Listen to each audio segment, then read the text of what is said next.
ಅಳ್ಳಪ್ಪ ಅಮ್ರಾಪುರ್ ದೇವದುರ್ಗದಲ್ಲಿ ಪಟ್ಟಣದಲ್ಲಿ ವಾಸಿಸುವ ನಿವಾಸಿ. ಈ ದಿನ ನಾವು ವಿಡಿಯೋ ಮುಖಾಂತರ ತಿಳಿಸುವುದೇನೆಂದರೆ, ದೇವದುರ್ಗ ಪಟ್ಟಣದಲ್ಲಿ ವಾರ್ಡ್ ನಂಬರ್ 15 ಅಬ್ಬೆ ಮೊಹಲ ಓಣಿಯಲ್ಲಿರುವ ಮಹಿಳಾ ಶೌಚಾಲಯಕ್ಕೆ ನಾನು 1 ವರ್ಷದಿಂದ ಭೇಟಿ ನೀಡಿದ ಸಂದರ್ಭದಲ್ಲಿ ಆ ಶೌಚಾಲಯ ಗೊಬ್ಬನಾರ್ತಿತ್ತು. ಅಲ್ಲಿ ಯಾವುದೇ ಮೂಲಭೂತ ಸೌಕರ್ಯವಿರಲಿಲ್ಲ. ನೀರಿನ ವ್ಯವಸ್ಥೆ, ಲೈಟಿನ ವ್ಯವಸ್ಥೆ ಮತ್ತು ಇನ್ನಿತರ ಯಾವುದೇ ಒಂದು ವ್ಯವಸ್ಥೆ ಇರಲಿಲ್ಲ. ನನಗೆ TMC ಕಾರ್ಯಾಲಯದ ಒಂದು ಮಾಹಿತಿ ಲಭ್ಯವಾಯಿತು. 2020-21ನೇ ಸಾಲಿನಲ್ಲಿ ಈ ಮಹಿಳಾ ಶೌಚಾಲಯಕ್ಕೆ 4,25,000 ರೂಪಾಯಿ ಖರ್ಚು ಮಾಡಿವೆ ಅಂತೇಳಿ ನನಗೆ ಒಂದು ಮಾಹಿತಿ ದೊರೆಯಿತು. ಈ ಮಾಹಿತಿ ದೊರೆತ ಮೇಲೆ ದಿನಾಂಕ 23/1/2023 ನಾನು ಕರ್ನಾಟಕ ಲೋಕಾಯುಕ್ತ ಬೆಂಗಳೂರು ಇವರಿಗೆ ಒಂದು ದೂರು ಸಲ್ಲಿಸಿದೆ.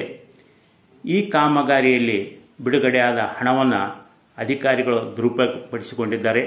ಅವರ ಮೇಲೆ ಸೂಕ್ತ ಕಾನೂನು ಕ್ರಮ ಕೈಗೊಳ್ಳಬೇಕಂತೇಳಿ ನಾವು ಒಂದು ಮನವಿ ಮಾಡಿಕೊಂಡೆ. ಈ ಮನವಿ ಸಲ್ಲಿಸಿದ ನಂತರ ದಿನಾಂಕ 20/12/2023 ಕರ್ನಾಟಕ ಲೋಕಾಯುಕ್ತ ಕಚೇರಿ ರಾಯಚೂರಿನಿಂದ DYSP ಮತ್ತು ಸಿಬ್ಬಂದಿಗಳು ಮತ್ತು PWD ಇಲಾಖೆಯಿಂದ ಬಂದಂಥ ಅಧಿಕಾರಿಗಳು ಈ ಮಹಿಳಾ ಶೌಚಾಲಯಕ್ಕೆ ಭೇಟಿ ನೀಡಿದಾಗ ಅವರು ಆ ದೃಶ್ಯಗಳನ್ನು ಕಂಡು ಅಲ್ಲಿ ಗೊಬ್ಬು ನಾರ್ತಾ ಇದೆ, ಯಾವುದೇ ಒಂದು ಸ್ವಚ್ಛತೆ ಮಾಡಿಲ್ಲ, ಯಾವುದೇ ಬಣ್ಣ ಇಲ್ಲ, ಸುಣ್ಣ ಇಲ್ಲ ಅಂಥೇಳಿ ಇವರು ಅದನ್ನೆಲ್ಲ ಪರಿಶೀಲನೆ ಮಾಡಿ ಅದನ್ನು ಅಲ್ಲಿರುವಂಥ ಸ್ಥಳ ಮೇಜರ್ ಮಾಡಿಕೊಂಡು ತೆಗೆದುಕೊಂಡು ರೂಪಟ್ಟರು. ನಾನು ವಾರ್ಡ್ ನಂಬರ್ 15ರಲ್ಲಿ ಇರುವ ಮಹಿಳಾ ಶೌಚಾಲಯವಿಲ್ಲದ ಮಹಿಳೆಯರಲ್ಲಿ ನಾವು ಮನವಿ ಮಾಡಿಕೊಳ್ತೀನಿ. ನಮ್ಮ ದೇಶದ ಸಂವಿಧಾನದಲ್ಲಿ ಪ್ರತಿಯೊಬ್ಬರಿಗೆ ಕೇಳ ಹಕ್ಕಾದ ನೀವು ಎಲ್ಲ ಶೌಚಾಲಯ ಇಲ್ಲದ ಮಹಿಳೆಯರು ಆ ದೇವದುರ್ಗದಲ್ಲಿ ಕಾರ್ಯನಿರ್ವಹಿಸುವ ಚೀಫ್ ಆಫೀಸರ್ ಮತ್ತು ಸ್ಯಾನಿಟರಿ ಇನ್ಸ್ಪೆಕ್ಟರ್ಗೆ ನೀವು ಯಾಕೆ ಕ್ಲೀನ್ ಮಾಡ್ತಿಲ್ಲ ಅಂತ ಯಾಕಿದವರಿಗೆ ನೀವು ಕೇಳ್ತಾ ಇಲ್ಲ. ಮತ್ತು ಅದೇ ರೀತಿಯಾಗಿ ಈಗಿರುವ ದೇವದುರ್ಗ ತಾಲೂಕಿನ ಶಾಸಕಿಯರಾದಂಥ ಶಾಸಕರಾದಂಥ ಕರಿಯಮ್ಮ ನಾಯಕರಲ್ಲಿ ಮನವಿ ಮಾಡಿಕೊಳ್ತೀನಿ. ನೀವು ಆರಿಸಿ ಬಂದು 6 ತಿಂಗಳವಾದರೂ ಕೂಡ ದೇವದುರ್ಗ ತಾಲೂಕಿನಲ್ಲಿ ಯಾವುದೇ ಅಭಿವೃದ್ಧಿ ಕಾರ್ಯಗಳಾಗಿಲ್ಲ. ನೀವು ಬರೋಕ್ಕಿಂತ ಮುಂಚೆ ದೇವದುರ್ಗದಲ್ಲಿ ತಾಲೂಕಿನಲ್ಲಿರುವ ಒಳಚರಂಡಿ ಮತ್ತು ಮಹಿಳಾ ಶೌಚಾಲಯಗಳನ್ನು ಸ್ವಚ್ಛ ಮಾಡ್ತೀನಿ, ಆಧುನೀಕರಣ ಮಾಡ್ತೀನಿ, ಹೈಟೆಕ್ ಶೌಚಾಲಯ ಮಾಡ್ತೀನಿ ಅಂತೇಳಿ ನೀವು ಸುಳ್ಳು ಆಶ್ವಾಸನೆ ಕೊಟ್ಟಿರಿ. ಇದುವರೆಗೂ ನೀವು ಆರಿಸಿ ಬಂದು 6 ತಿಂಗಳಾದರೂ ಕೂಡ ನೀವು ಇದುವರೆಗೂ ಯಾವುದೇ ಮಹಿಳಾ ಶೌಚಾಲಯಕ್ಕೆ ನೀವು ಭೇಟಿ ಕೊಟ್ಟಿಲ್ಲ. ನಾನು ಇವತ್ತು ಕರಿಯಮ್ಮ ನಾಯಕ ಅವರಿಗೆ ನಾನು ಚಾಲೆಂಜ್ ಮಾಡ್ತೀನಿ.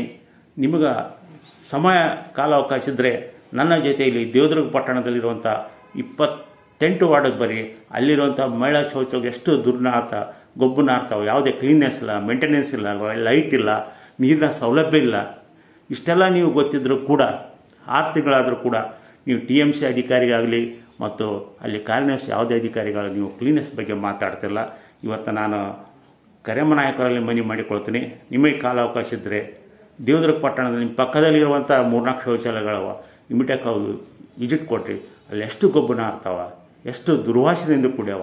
ಇವತ್ತು ಮಹಿಳೆಯರು ಯಾವ ರೀತಿಯಾಗಿ ಆ ಶೌಚಾಲಯದೊಳಗೆ ಹೋಗಬೇಕು.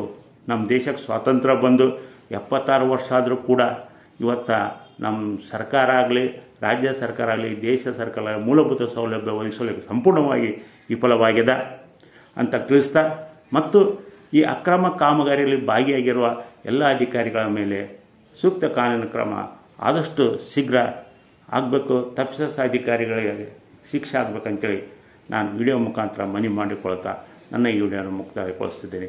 ಜೈ ಹಿಂದ್, ಜೈ ಕರ್ನಾಟಕ.